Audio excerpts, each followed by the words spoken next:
রাজ্যের মুখ্যমন্ত্রী মমতা বন্দ্যোপাধ্যায়ের উদ্যোগে ৩৭টি পরিষেবা নিয়ে অনুষ্ঠিত হল নবম পর্যায়ে দুয়ারে সরকার শিবির।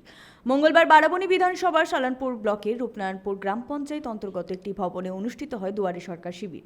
এদিন এই শিবিরে পরিদর্শনে আসেন বারাবণীর বিধায়ক তথা মেয়র বিধান উপাধ্যায়। এদিন উপস্থিত ছিলেন সালানপুর পঞ্চায়েত সমিতির সভাপতি কৈলাসপতি মণ্ডল, সহসভাপতি বিদ্যুৎ মিশ্র সহ আরও অনেকেই।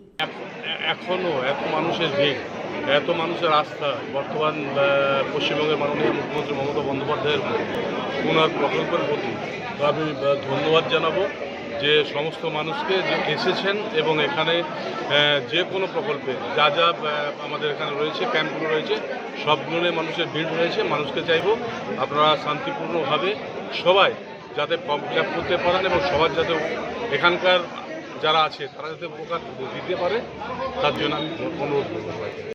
সঞ্জয় যাদব, 99 নিউজ বাংলা, বারাবণী।